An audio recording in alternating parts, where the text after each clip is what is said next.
The CoinWeek Podcast is brought to you by PCGS. To see this quarter's grading specials, go to their website at www.pcgs.com. In this episode of the CoinWeek Podcast, I talked to Joe Menna, Chief Engraver of the United States Mint.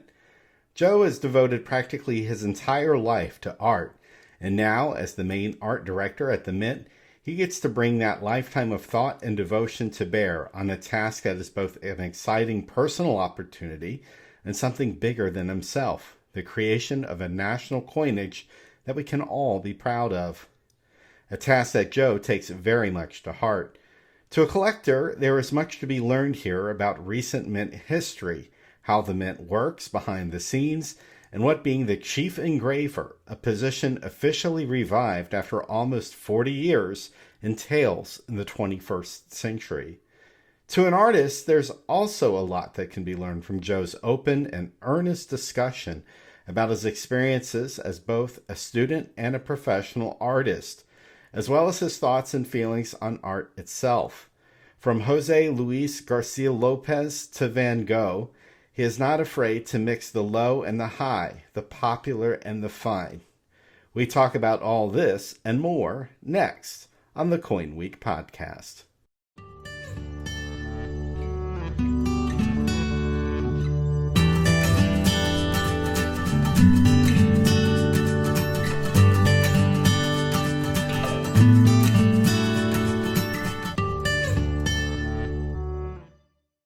Well, Joe, thank you for joining us on the CoinWeek Podcast. We're so delighted to have you today.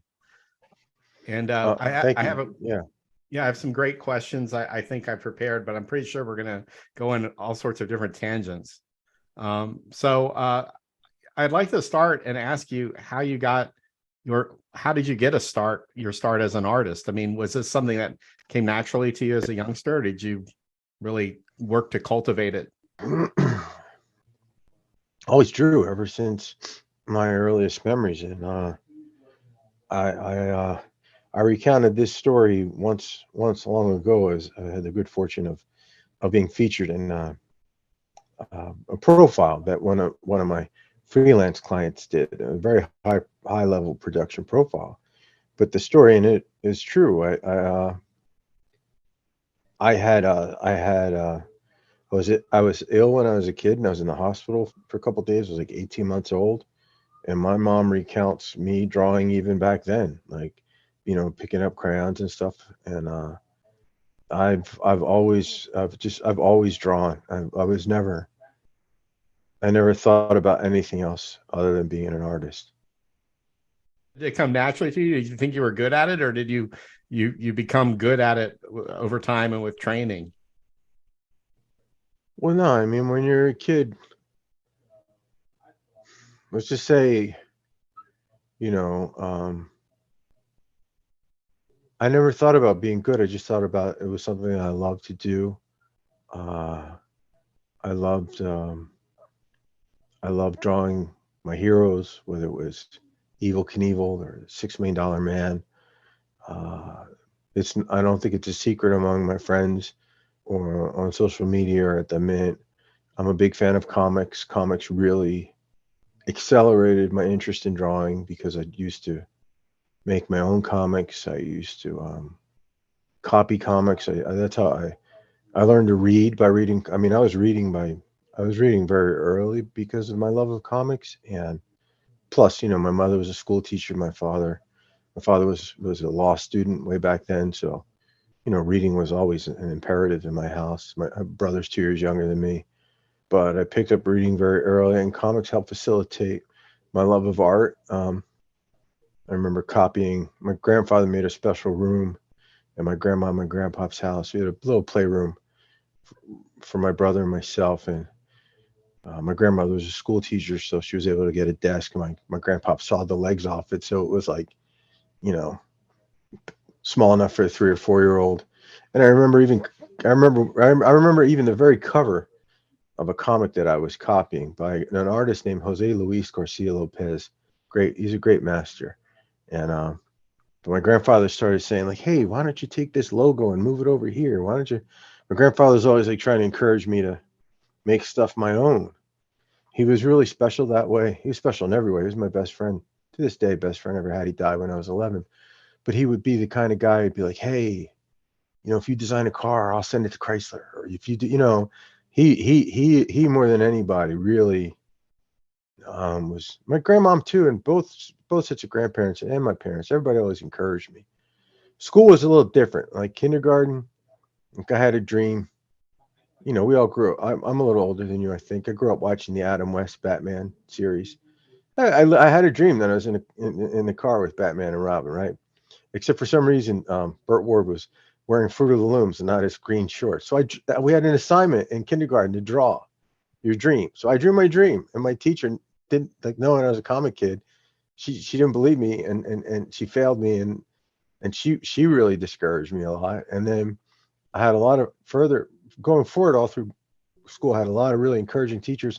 I switched to Catholic school my freshman year, and the nun, Sister Elvira, told me I'd never be an artist. Told me everything I did was contrary to what real art was. She's doing like little still lifes of apples, and I'm painting like people surfing or doing this or doing that, and just stuff a normal 15-year-old would paint, right? But then I had a high school art teacher, and when I switched to public school, and she got me really involved in. She tried to really foster my development. She had me signing up for like Saturday classes at local colleges. She got me involved in the New Jersey State Arts Council Teen Arts program and annual competitions and entering my work. She got me involved in going to a summer arts camp that was held it wasn't Rutgers, it was New Jersey Arts Council, but it was held at Rutgers. It's like Governor's School for Artists. And I really started to really expand. I mean, my love of art was informed by comics throughout my entire youth and teenage years. But when I was 17 at this art camp, I saw Kirk Douglas's performance of Vincent van Gogh in Lust for Life. And even though it was dramatized and sentimentalized and romantic, the pure power of Kirk Douglas's performance, I just started crying, and it changed my life right then and there. And to this day, I mean, I keep Van Gogh's letters with me. He's my favorite artist of all time. I've never been to Amsterdam, but I've seen his work at the Musée d'Orsay in Paris. I've seen it here in Philadelphia. I've seen it in New York. I've seen it all over. And that really changed my vector towards wanting to become a fine artist. So at the time, like a lot of New York gallery painters were famous, like Julian Schnabel and guys like that, or in Germany, Anselm Kiefer. So I was trying to become like a gallery painter. That was my thing, right? I wanted to be like a gallery painter. So I necessarily had to go. I needed to go to art school by scholarship. So I got accepted to different schools. My school of choice was Pratt, but they didn't give me enough money. I got a full scholarship for the first year of University of Arts, and I went there. I joined the painting department. The painting department was so, to me at that time, horrifying, that I switched to the sculpture department. Because when I walked around the sculpture department, it wasn't that it was classical or anything, but it was very structured. There was a lot of structure to the work. It was either constructivist or architectonic, and it was interesting, and some figurative work. I'm not a fan of figurative work now. I'm a fan of all types of art from around the world in all different styles. But at the time, I felt that learning the figure would be my best way to, because it wasn't popular back then, back in 1989. But it became a way for me to learn how to develop my skills. And I met this Ukrainian gentleman who studied in Russia. He sculpted and drew better than anyone I had met in my life. The figurative tradition never really took root here in America. It was, and any of the exponents that were strong with it, like Sinnach or Wyman or Augustus St. Gaudens, these guys all studied in Europe. They're training abroad. In Pennsylvania Academy, Philadelphia is the heart of the artistic tradition in the United States. It got superseded by New York when when a lot of expatriate artists from Europe fled here in the early 20th century. Geniuses like Picasso and whoever, they it changed the world. I don't know if Picasso in particular came here, but I'm just saying. But it was just like. So anyway, this guy. He didn't do any figurative art himself. He did his really, for what I thought was wildly inventive and expressive work. But he said you have to learn your fountain. You have to learn your fountain. You have to build your wings before you can fly. And so he said he advocated a traditional education like he had. So I studied with him for 2 years in Philadelphia. I went to the New York Academy in Manhattan exclusively, also by scholarship exclusively, so I could study with him while he was in, because he was from Brooklyn, but he taught at a school in Manhattan. And then my fellow former medallic artist and best friend of 34 years, Mike Gaudioso, and this is parallel. Mike Gaudioso and I met freshman year of college, and we decided that we were going to do this thing together. So we were on this mission to like become just like master artists, whatever that meant. And so after I finished grad school, I worked as a waiter for 2 years, continued to study with this guy. His name is Leonid Lerman. And Mike Gaudioso worked as well as a waiter. And I had some personal entanglements that kept me from leaving when he did. He went to Russia a year before I did, but I went and joined him. He went to a school called the Rapin Institute, which would be the equivalent of the Pennsylvania Academy in the old days. And I went to a school called Steiglitz, which used to be called the Mukina Institute, and it was more of the industrial design school, like the school for monuments and public art and stuff like that. And in Russia, I learned we didn't study just Greco-Roman traditional stuff. We looked at all the best. The way I can encapsulate it best is the kind of things that Henry Moore described sculpture as being. There's a book called Henry Moore on Sculpture, and he never wrote anything down about sculpture, but he did a lot of interviews and gave a lot of speeches. And that collection in that book really encapsulates the way I was taught sculpture in Russia. And we looked at all the world's great sculpture traditions, whether they were Mesoamerican, Asian, Pan-African. It really horrifies me when people separate Egyptian sculpture and art from African art, because it is African. Work of indigenous peoples from around the world, Greek and Roman art, Cycladic art, Etruscan art, Romanesque art was a big favorite of mine, Romanesque art and sculpture and architecture. And we tried to distill what was it that all these things had in common. And that's how that was our definition of classical sculpture at this school in Russia, of all places. It wasn't what people think. It wasn't like a social realist, like training school. It was at that time, it was a very, very deep and profound way of understanding, a very, just the way if you recall how good the ballet dancers from Russia were, or the classical musicians, or even the athletes, the level of art instruction was equally intense back then, and elevated to a level that I don't think it's ever reached here. And that's not a bad thing, because I think one of the reasons that this stuff never really, this tradition has survived in Russia because for the totalitarian society to promote itself propagandistically, it needed a vehicle for people to readily understand their propaganda.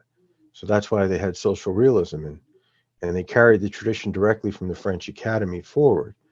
Whereas here, it's a democracy, right? And the democracy, necessarily anything goes. So the tradition never really took root here, because we're a tradition of all traditions, especially in the latter 20th century. So not trying to say one's better or worse, it's just like, I know I'm going off on a crazy tangent, but everything I am and did and learned about art came from the school in Russia. It was sculpting relief I learned how to do in Russia. Everything yeah. It seems interesting. I mean, it seems like your formative years in American public schools and then Catholic school, like the instruction surrounding art was more sort of judgmental of your output or your motive or the things that you were excited by, and then you go to this very rigid, very formal formal school, I guess, in Russia. I don't know. I mean, I don't know if you speak Russian or not, but that it seems Yeah, like I do. yeah. So it seems like it would have been Очень trudno to be in Russia, like in this environment, without the cultural sort of the connection, the direct cultural connection, and then. But you had a much better experience, and it was more transformative to your development. It was the first time I visited Russia on a scouting mission. It was the March before I went in September. It was the first time I really left the country outside of Canada. But St. Petersburg is like this Hans Christian Andersen fairy tale city on the edge of the world. It's just such, unlike other European cities that grew over an accretion, almost like barnacles and sandcastles, different architectural styles over the centuries and even millennia. St. Petersburg was crafted by a monster, St. Peter the Great, but arguably a monster, but it was conceived all at once as one fell swoop. The entire city is like a monument that you come around the corner, you're supposed to see this. The whole thing is designed to be one aesthetic experience. He imported all these Italian artists and architects and everything, and he wanted to make it look like the Venice of the North. So instead of the marble, they would paint the stucco and concrete, the colors of the different marbles in Venice and stuff. But the thing about Russia is I went there in 96, right? So you're only a couple years after the revolution. It was a completely different. I can't editorialize on anything now. You have to understand, I got married in Russia. My daughter was born in Russia. My wife's family is equally my family. My Ukrainian brother, and I went to school with. At the time, it was very much like Ukrainian, Moldovan, people from Uzbekistan, Kazakhstan, Armenia, Siberia. It was a very cosmopolitan, international collection of former Soviet republics, like students. So like when this thing all started last year, my Ukrainian buddies are showing me FaceTime videos with stuff going on in real time. And I do some volunteer work trying to support the kids over there, children. And then my family, it's just difficult in my family. My wife and I have been married. We've been together. I met her November 19th, 26 years ago. My daughter is now a public defender for the state of New Jersey. She was born in Russia, and that was a whole nother thing. She was born ill, and that was really difficult to manage. We came home after she was a year old. Another daughter and a son. So I have a 20-year-old daughter and a 15-year-old son. My wife's, she did a fine art painting career. We met in art school. So she's had a fine art painting career from all of her time in America up until the past 5-6 years. She's now recognized one of the greatest tattoo artists in the world, and she has her own private studio in Northeast Philadelphia. And she does fine art tattoos, not the stuff that I have. This is just everything I have is like related to something that I love, culture, like a musician or a movie or whatever. But she does all originals. So I'm going off on crazy tangents, I guess, but it's just art is my life. We're a family of. My wife is an artist. I'm an artist. So being in St. Petersburg must have afforded you the awesome opportunity of seeing the Pushkin and the Hermitage fine art collections. That must have been just an amazing thing to be able to study. The Hermitage, much like the Versailles, is just an incredible work of art in itself. And then the collection is it's like the Louvre or the Met. I mean, it's just one of those world-class collections. Not just, it's amazing. But my favorite museum was the Russian museums, Russian State Museum. There's a statue of Pushkin by a great Russian sculptor, Mikhail Anakushin, who passed away while I was in Russia. And the collection is the collection of Russian Vroyable and all these. One of my favorite sculptors, a guy named Alexander Matviev. His work is similar to my own, but I think more sophisticated. And my favorite painter besides Van Gogh is a fellow named Pavel Filonov. And so I was really fascinated by the Russian State Museum. The same way that poets like Anna Akhmatova are famous. and their artistry. On the visual art side, there was that kind of stuff going on in the 19th century and early 20th century. You know, people have to understand abstract art, modern art, ostensibly was invented by Russia, right? With Malevich, who was Polish, but Malevich and Kandinsky and Tatlin and Pevsner, constructivism, you know, the beginnings, all the seeds of what became modern art kind of really began in Russia, which is kind of interesting, I think. But there was a freedom there. See, yeah, when I was there, you understand, like the communism had just fallen, and it was all new to them. You know, this kind of people were still very austere on the streets. They're not used to being publicly kind of demonstrative. More Russian folks, you're always welcome in somebody's home. You always bring a gift, like a bottle of wine, but nobody treats you more like family than. I'd never experienced anything like it, and it was the best. It was incredible. Everything I learned about sculpture, everything. I learned nothing in America except from my teacher Leonid, another Russian guy named Leonid Brenner. Nothing I learned of value at any of the American institutions. I went to New York Academy, it was horrible. Philadelphia College of Art was full of good people, but it was a horrible school. Harvey Citron was my first real sculpture professor before I met Leonid Lerman. He was a great guy, but he was fighting an uphill battle. And realistically, everything that I do now is a product of everything I learned in Russia. Well, I'm working traditionally or digitally. I learned everything about relief in Russia. I learned everything about medallic sculpture in Russia. I learned everything about, I sculpted life-size figures in relief, in high relief, in low relief. I sculpted portraits. I did so much more extensive study of working from the model than they ever did or do here. It was an amazing experience. Basically, the way my school was really inspired by the aesthetic of a guy who worked with Rodin for 20-something years, but he has his own museum in Paris and monuments all over Europe. His name's Emile Antoine Bourdelle, and he became my favorite sculptor, and he's my favorite sculptor to this day. And I carry his work next to me as well, just like Van Gogh. I carry my little Bourdelle book. I have a bunch of them here actually, but this one I got in Russia, but I think it's actually a Czech book. So when you returned to America, I mean, what was your first sort of big break where you were actually, you know, making a living off of this and able to sort of advance your career?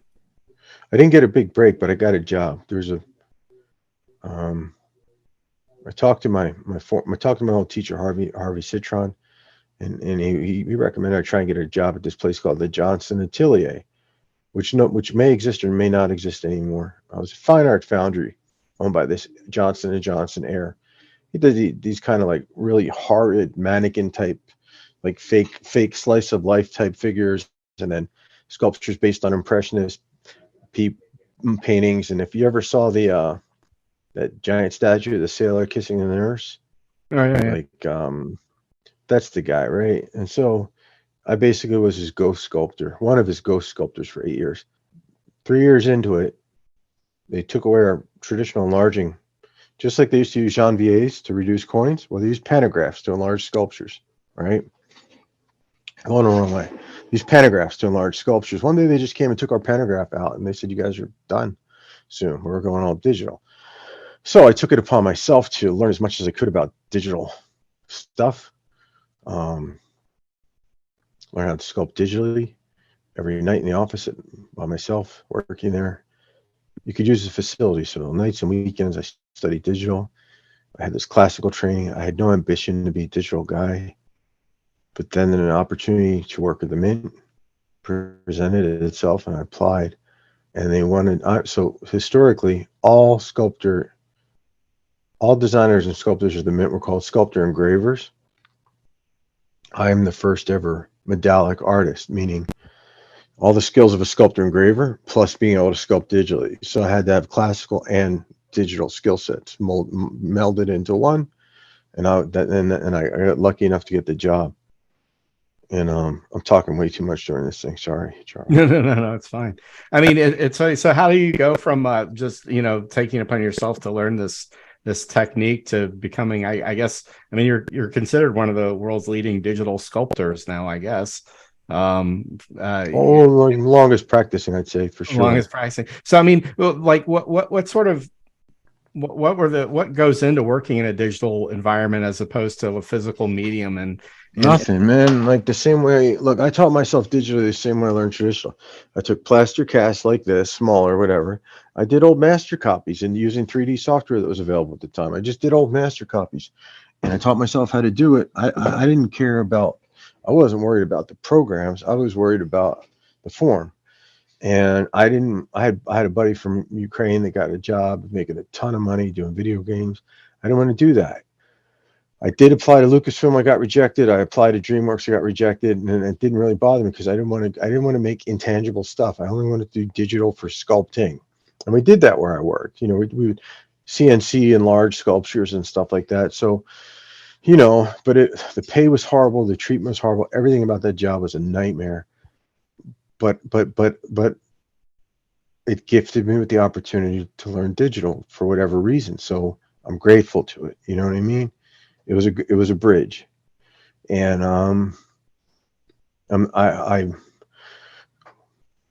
other mints were doing digital coins using embossing software technology, and they all look flat, and they were flat, and you would see them. They just look like logos or this or that. I think I'm pretty sure the mint put me in a. Now this technology was proved out here before I started. There was a team of technicians. And there was a guy who works as one of our product design specialists, which is essentially, he's like an industrial designer, helps facilitate the manufacturability of the sculptures that people do. But Jay Kushwara worked as a contractor here, and he helped prove out the process before I came on board. But I used some different software too, and by 2000, so when I first came here, they wouldn't let me sculpt digitally. Not because there was still, even though they wanted to go in that direction, there was some trepidation. You know, they were still reducing things via the Janvier machine, and the CNC milling really wasn't quite there. So there was good reason for that, right? I did like 8 models in clay and plaster the traditional way. I still have the very first. I should have brought it out. The very first thing I ever did was a practice Michelangelo copy. Just the same thing. I didn't know how to sculpt coins. I never sculpted a coin in my life, so. I taught myself by copying a Michelangelo painting, a Sibyl from the Sistine ceiling. And when they finally gave me the chance to sculpt, I was doing digital restoration. I was like doing digital engineering, like the 2006 Gold Buffalo. I engineered that, like, you know, I scanned it and did this and did that. And we actually took Fraser's actual, I think the 2001 there were 2001 commemorative that you used for.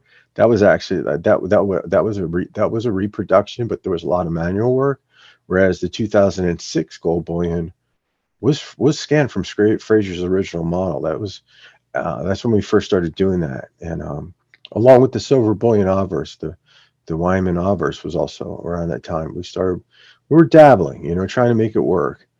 But the first actual, I think, fully sculpted digital portrait, probably in world history, is a 2007 James Monroe presidential obverse. And that was cool because that was my design and my sculpt. I hate calling it sculpt because sculpt is really the infinitive of two, you know, but it's just become ubiquitous in the industry. Like people call a sculpture a sculpt. So I kind of got lazy like that. But then coming to the mint, man, it changed my life. It was wonderful. I had my first year. I got more. I don't mean this as a flex, but I had more design selected than all the other sculptor engravers, I think, put together. 2 presidents. I was supposed to get all 4 first spouses, but it wasn't even really my bosses. But John Mercanti, I think he felt that it would go to my head if I got all 4, so he told headquarters to just give me 3 of them. And only something 3. like, yeah, no, but I was blessed like that. It was like, it's a gift. The mint is a gift. Everything that ever happens to me, the mint, I look at it as a gift, and it's evolved into something I never could have dreamed. I love this place with all my heart. It's the best thing that ever happened to me as an artist. With your love of comics, have you ever thought about, like, you know, dabbling in, you know, creating a comic for professionally, just as a sort of a side hustle? Or No, I when I was in grad school, I interviewed with DC Comics, and the editor Said, you draw really well, but you don't know how to tell a story. He's like, would you like to try inking? And I'm like, I'm a penciler. He's like, would you like to? Because my idea was like going to sculpt all day and do comics at night, and that's not going to pay the bills. And so he was offering me a chance to become an inker, and I turned it down. I then got some practice work from a company called Valiant, and worked on it enough that they were going to accept me. Actually, I got in, but at that point, I already had my ticket for that first scouting trip to Russia, so my mind had been made up. See, I've always kind of tried to distance my two worlds, because I never wanted to become pigeonholed by the mint or the committees. This is as an artist, like, the advisory committees or anybody that might be exposed to what I do. I don't want to be pigeonholed as a comic guy or the Star Wars guy. It's not just, or the movie guy, or the sci-fi guy. But at the same time, it's not just comics. I mean, I designed the conceptual model for the biggest statue in the history of the world. That's a pretty heavy duty fine art project. I mean, as a flex, I mean that, like, it's the biggest statue in the history of the world. And I was picked by the architecture firm because they couldn't figure out how to do it. There's a superstructure inside. There's actually a building inside of it. It's huge, like a 300-foot tall, 400-foot tall building, and they couldn't figure out how to work a figure around it. So they hired me to not only design the sculpture itself, but also engineer it so it actually could fit around this internal architectural model that they had as a CAD model. And then the guy that gets credit for the sculpture, he really kind of just sculpted the face, because when I look at the actual sculpture itself, I can see that they actually used my digital model for the enlargement. But that's cool, man. I don't need credit for it. I know what I worked on. I know I've done some other stuff, gallery shows and this and that. But but to come back to your question, so when I started working for the Mint, opportunity to start doing some side work came up. And everything I do gets run by the Mint internally. So somebody says, hey, do you want to work for Hasbro? I said, sure, I'll give it a shot. So I started working on some stuff for them, did some stuff for the first Iron Man movie, learned how to make action figures. And then I started doing more work for a statue company called Bolin Designs. Did the first probably ever independently produced digital statue in the industry. There were companies making them. But then I had a chance to... I've worked for everybody from like DC Comics, Gentle Giant. I worked for every major statue company in the U.S. over the past 18 years. And I still do work in the collectibles industry. Yeah, I mean, it's not just to make money, though. If you look at, I'm not going to compare myself to these people, although I do aspire to be the greatest chief engraver of all time. I truly do. I'm no equal to Sinek or any of these other guys, right? But as a public servant, that should be nothing. My goal should be nothing short of that, in order to serve the American people the right way, right? Like, be the best. Well, I mean, they didn't have to create dozens of designs every year either, these guys. Yeah, but they had their own challenges, and they've forged the path that allowed us to be here today. But what I was going to say is, but all of them are sculptors. This whole like technocratic thing of becoming a medallic sculptor only, I think it dilutes the art form. It weakens it, because all the greatest medallic artists in history, in my opinion at least, going back to Pisanello and beyond, not the guys in, no, I'm not talking about Greek and Roman coins or coins from all over, but for me, the alpha of what we do began with Pisanello, and he was a sculptor, not so much like, or even look at Cellini, who people think about like as a jewelry type guy, but historically, the best sculptors that ever served the United States Mint were sculptors, and medallic art was part of their repertoire. They did relief, they did metals, they did portraits in the round, they did big sculptures, they did monuments. They were fully rounded, well-rounded sculptors, and all of that. See all that activity together synthesizes and informs all those different facets of the discipline of sculpture inform each other. And I don't think one can be a good relief sculptor without being a good 3D sculptor within the Western tradition. I think it's necessary to have.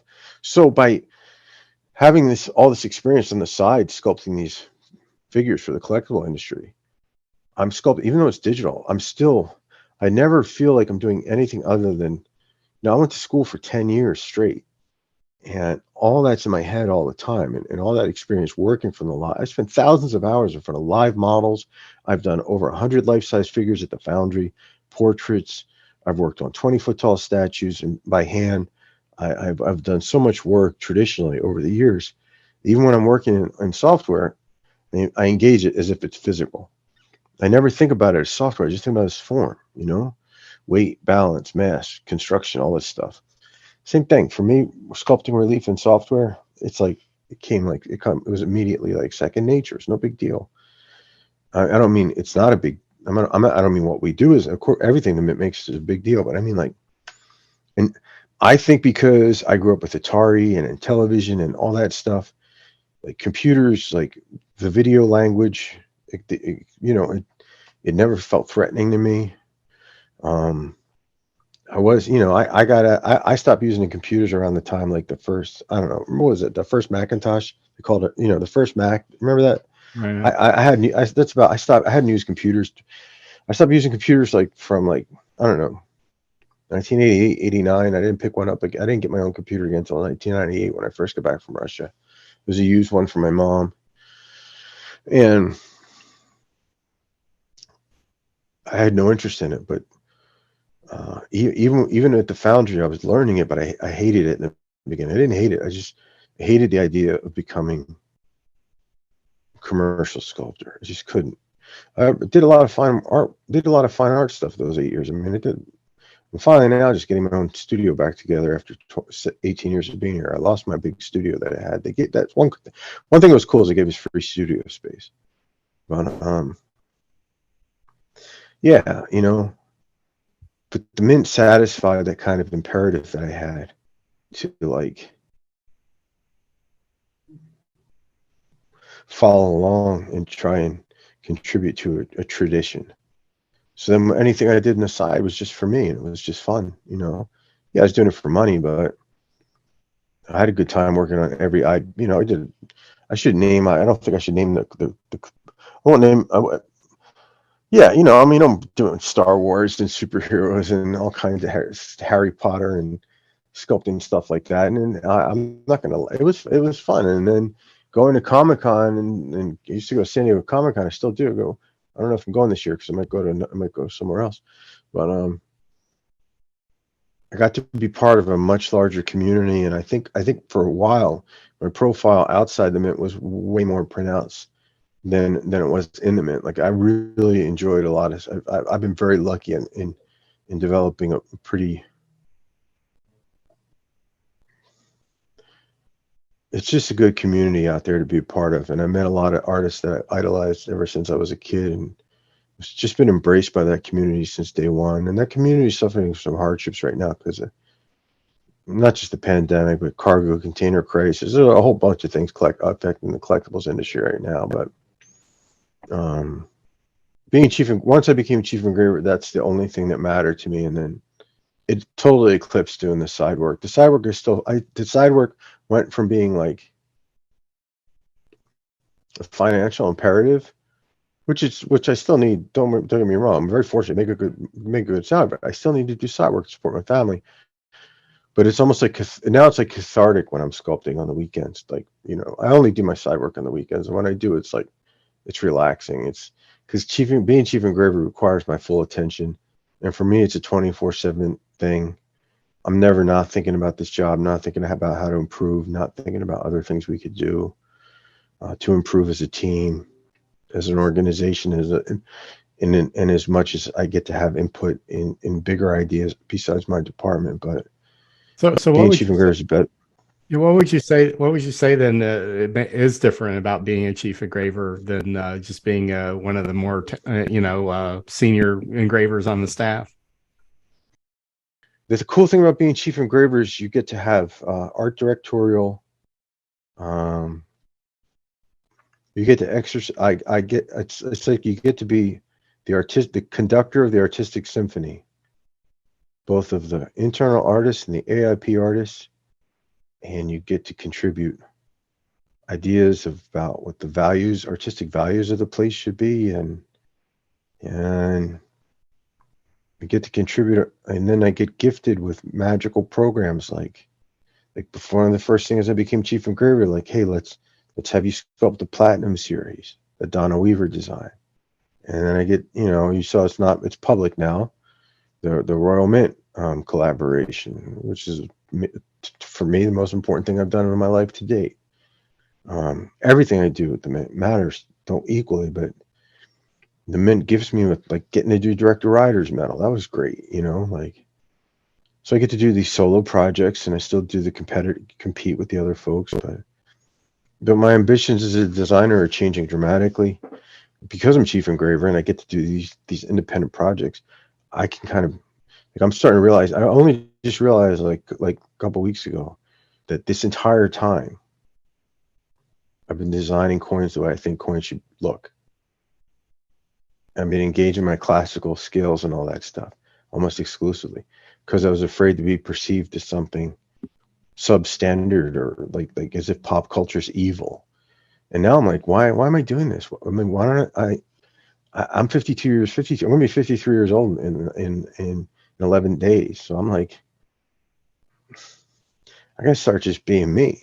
So I figure I want to start making designs that maybe, not that I wouldn't want them to be competitive or get selected by our advisory board, or be selected by the secretary, liked by the advisory boards, but maybe start do designs that are more out there to try and, stretch the rubber band. So when it snaps back, it's maybe it's a little further ahead than where it was. I think I can use this. Other artists, there's more of an imperative to get design selected. I'm not saying it's not my responsibility to, but because I get gifted with these special projects like Royal Mint or this or that, when I just jump on a program, I can afford to be, I think, a little more adventuresome. And it's only something I really discovered this past week, that this is what I want to start doing. Like really just, I'm not saying like make Bugs Bunny cartoons, I mean, nothing that would be unworthy of the United States Mint, but maybe I really want to move the needle. Well, let me ask this question then. I mean, what would you say are like the elements of a good coin design? I mean, in your view. Well, if you listen to the public meetings, I think it was former chairperson Mary Lannon, the CCSC, called it the tabletop test. And I just my test is like, arm's length. If I'm able to see it and it looks cool, that's the first important thing, because where does change land? You get it at the convenience store or whatever, and it's on the counter, right? So it should be able to catch your eye from a reasonable distance. But in terms of what's good,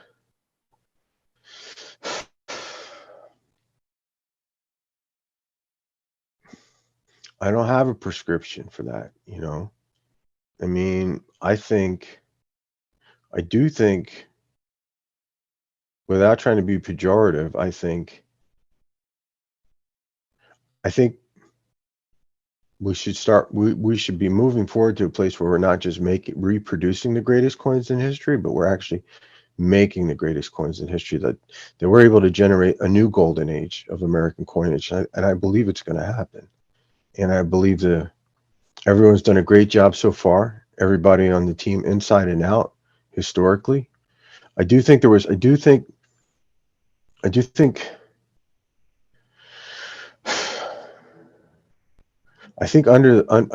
the leadership, I won't say the Mint's ever done. I would just say we weren't at our best in say the 60s and 70s and even 80s, but with the beginning of the artistic infusion program,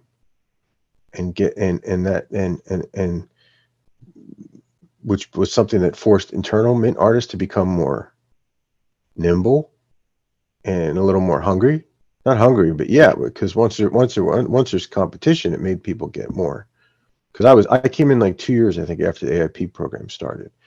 So, you know, it was pretty competitive, and it was exciting, you know, and it forced everybody to up their game in the same way that I think our current call for artists could prove to be something very special.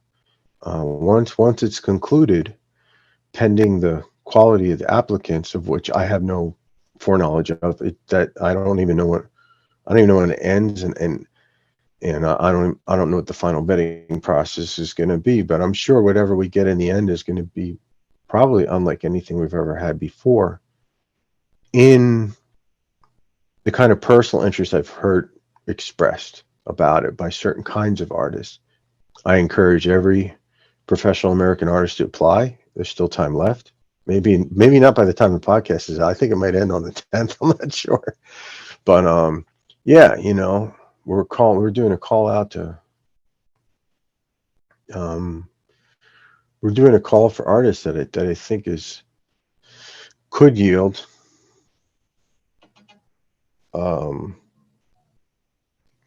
some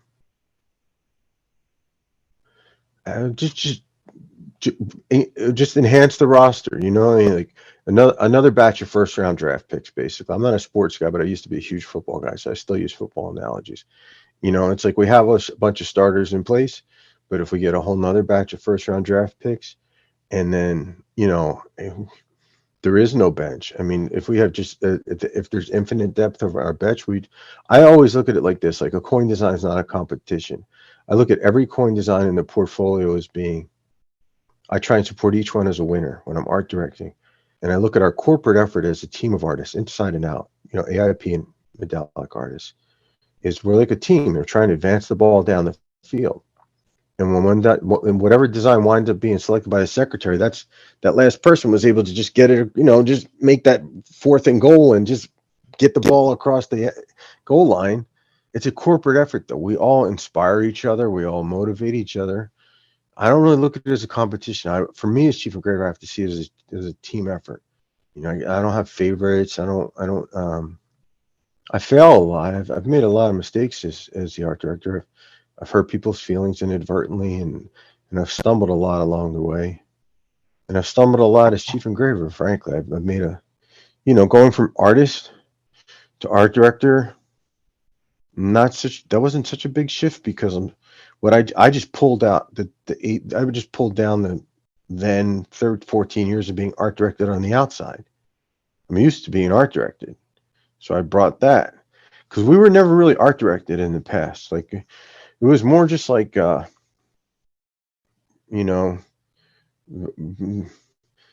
people that came before me, whether they were lead sculptors or art or called chief engravers or whatever. And I don't mean whatever, because when I first came on board, I was actually hired by the head at die shop. I wasn't hired by, we were part of the die shop. It was a totally different structure than we have now. I'm very fortunate to have Mike Costello as my boss. He's the head of design and engraving, the best guy I ever worked for. Gives me the liberty to be crazy and do all my artistic BS, and he trusts me, which is I can't thank him enough for. And Director Gibson and Director Ryder, I'll thank him till the day I'm dead, because he resurrected the chief engraver position, and he was a great friend and mentor to me. And Director Gibson is an absolute blessing to the Mint, and she's been really amazing to me as well. I don't know, this chief engraver thing, it's like, not to use I'm like I get to be like, it's like being the Stan Lee of the coin world. You know what I mean? Like, coin community thinks it's cool. I'm kind of like the unofficial mascot of the Mint. You know what I mean? Like, chief engraver. I mean, it's an historic position. It puts me in a weird spot. It's very, it's different. Talking too much. I'm sorry. Yeah. No. Speaking about chief engraver, you must be aware. I'm pretty sure you are. There's 13 individuals who've been the chief engraver of the United States Mint since its founding, and pretty much every coin collector can name every single one of them. Do you ever find yourself, doing any like study of any of these different guys and like what they were about, or having anything you take away from some of their old work? And I hear what you're saying about the Mint. putting the mint in a position where they're creating a new golden age, which I'm totally in favor of. But there is this weight of history, I think, that comes with the position. I don't know. My thing is like, I don't think about that kind of stuff.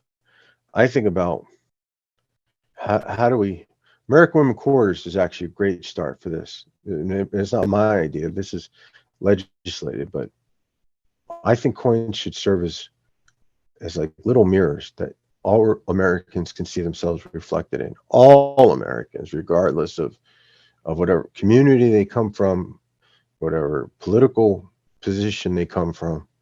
Our job as public servants is to serve the country fully, every single American. And so I'm more interested in that than thinking about the past. I'm more interested in how can the mint, and I'm not, we have to, that's a lot, so much depends on legislation, but even in the way you represent, even in the way you choose to represent a subject, like, does it have to be in the same kind of old, like traditional Western style, or can you engage artists that have different styles to be authentically themselves and represent these things that are still recognizable as whatever they're supposed to be, but are different? I think we're the greatest mint in the world.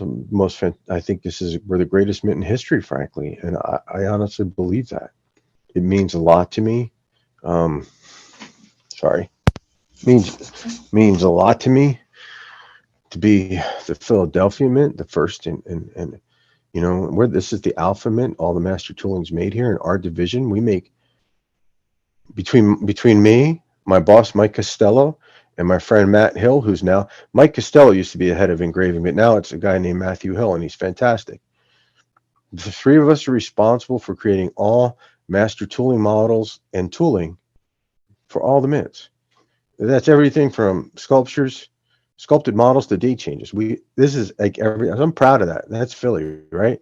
So the first thing I did when I became chief engraver is I bought this statue, and I put it at the highest spot in my office because I could see Philly behind me, and it means a lot to me. It's not some like novel, like just joke thing. Like, I'm from this area. My parents were born in Philadelphia. I'm very proud to be part of the Philadelphia Mint, and I'm proud of all the mints. I think this is the best batch of superintendents I've ever been able to. Now that I'm chief engraver, I get to meet these folks on a different level, go to meetings and stuff like that. I think it's the best the mint's ever been, and I think we're about to enter I think Director Gibson has a. I won't speak on any way on her behalf, but I would call her visionary and inspiring. And this is not for job security. This is, I met her at the ANA last summer, and we got to sit with her, and she was extraordinary, absolutely extraordinary. She seemed like the type of individual who definitely knew what she was doing in a leadership role and would go to bat for her staff. Like, she was remarkable. The difference. From every other person I've witnessed from whatever vantage point I had, I've only been in this position 4 years. I've been here 18 years almost. So for most of my career,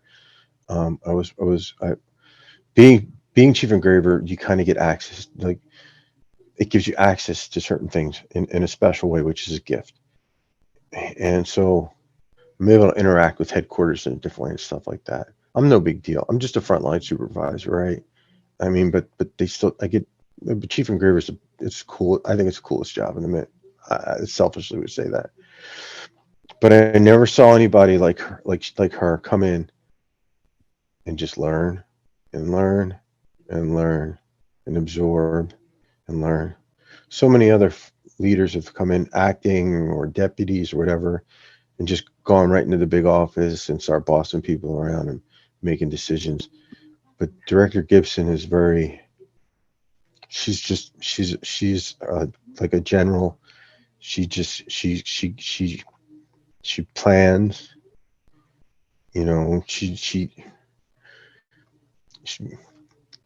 think twice, lift once kind of director.